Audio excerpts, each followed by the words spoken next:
Pour permettre la meilleure indemnisation de la victime à la suite d'un dommage corporel, d'un accident médical, d'une pandémie ou autre chose, nous avons dans des vidéos précédentes constaté qu'il était nécessaire de se préparer à l'expertise, l'expertise étant l'examen qui va permettre de connaître et de chiffrer la réalité médicale du dossier. Préalablement à cette expertise, nous avons vu qu'il fallait préparer son dossier médical dans un deuxième point, et dans un premier point, nous avions constaté qu'il était nécessaire de lister le nombre de ses doléances, de ses souffrances, de ses difficultés.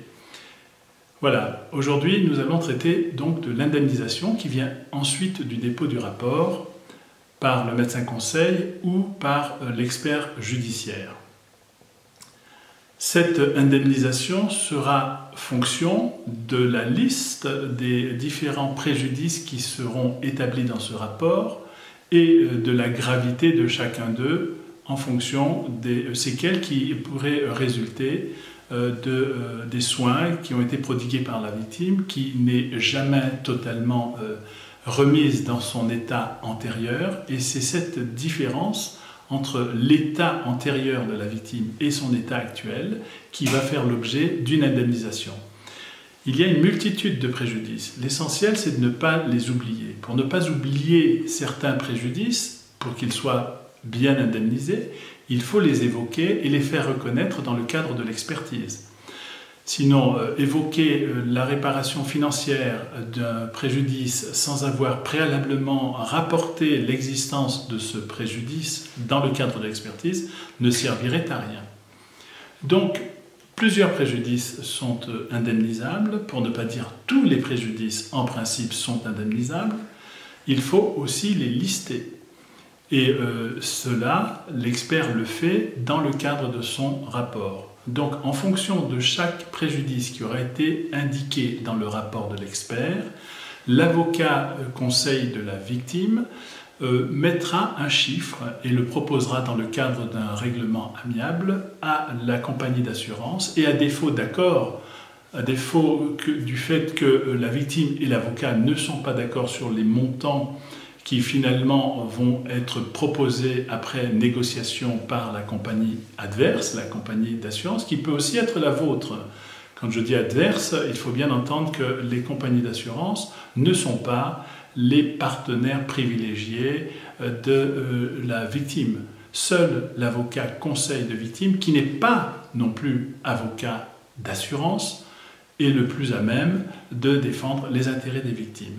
Donc c'est à lui que reviendra la charge de chiffrer financièrement chacun des préjudices.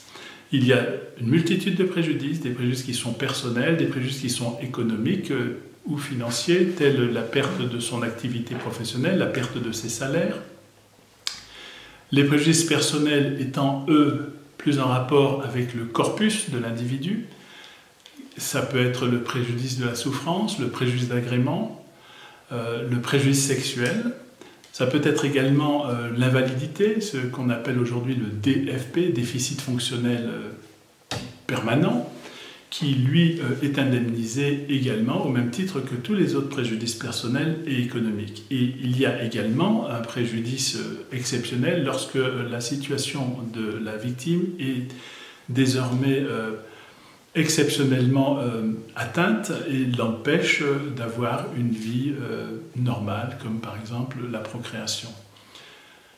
Donc vous voyez qu'il existe multitude de préjudices, et notamment un préjudice qu'il faut peut-être évoquer dans le cadre de cette vidéo, qui est le préjudice de la tierce personne, ce qu'on appelle l'aide humaine également, qui est un préjudice consistant à faire indemniser le temps qu'une personne va devoir passer en lieu et place de la victime, qui ne peut plus par exemple faire ses courses, son administration, gérer sa maison tout simplement. Donc cette personne se calcule en nombre d'heures par jour ou par semaine, et si elle est nécessaire à titre définitif, elle sera multipliée par un coefficient qu'on appelle l'euro de rente.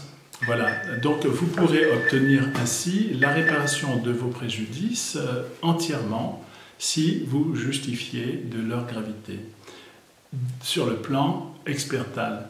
Pour autant, je vous invite à vous rapprocher d'un avocat qui a l'expérience de la matière de la réparation des préjudices, des dommages corporels des victimes, et principalement un avocat qui s'est engagé à ne travailler que pour les victimes et non pas victimes et assurance, puisque ça fait quelquefois un amalgame qui laisse dans l'esprit de la victime, et cela est tout à fait légitime, une suspicion de défaut d'objectivité. Alors, l'indemnisation peut atteindre des millions, comme bon nombre de dossiers qu'on a pu traiter, mais dans ce cadre-là, vous imaginez bien que lorsqu'on obtient plusieurs millions d'euros au titre de la réparation de ces préjudices, c'est que ces préjudices sont particulièrement graves.